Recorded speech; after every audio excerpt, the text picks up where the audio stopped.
Tonight we're very happy to be part of a great celebration. We're celebrating Federico Fellini here at Casa Loma in Toronto. It's an incredible exhibit. It's the first time here in Canada. A series of artifacts straight from Cinecittà in Rome.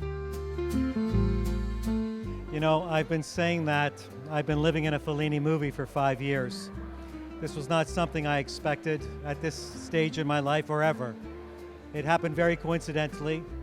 I was in Italy with my children, just taking a little break. I worked in the television business, and I thought I'd get to Rome to visit my family. They introduced me to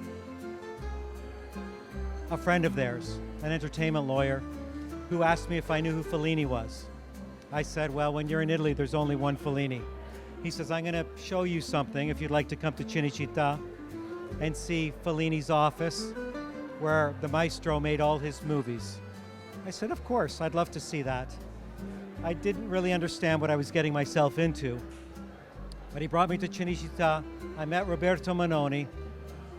He opened the doors. Roberto had looked after the collection 30 years. He was bequeathed the collection by Giulietta Messina after Fellini's passing. He took me in like his son, and he showed me Fellini's world. I was in awe. I didn't know what was going on. It was very surprising to me why I was even there. And we walked around. He showed me the artifacts of Fellini's, and he was crying, telling me how beautiful Fellini was, how he looked after his crew, how he fed everybody, the stories he told.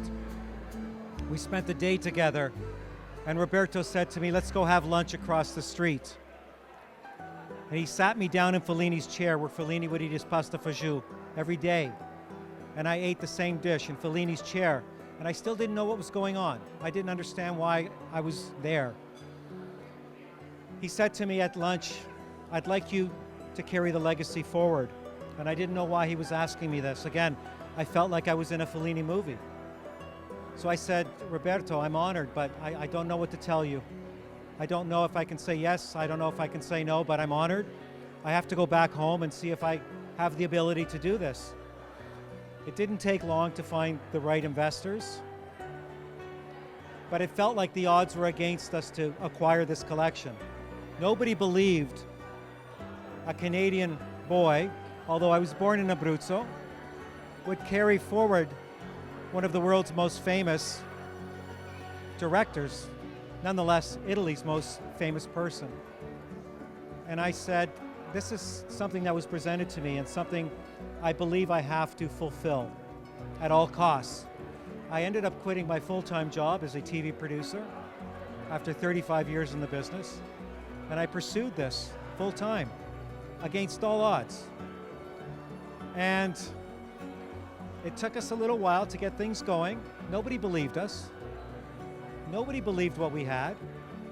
Many people have come up to me afterwards and said, Domenic, I heard, but I didn't believe that it was true. I said, that's okay. I didn't believe it either. And as a matter of fact, I still don't believe it today, that we have 1,500 artifacts and 250 film reels of behind-the-scenes footage of one of the world's most famous film directors. But I pinch myself every day. I realize it's true. And I realize the people that have come together because of Fellini over 30 years after his passing here in Toronto. And it was my responsibility to bring Fellini's name back to North America. And I promised Roberto Manoni that would be my responsibility. And that's what I feel that I'm trying to do.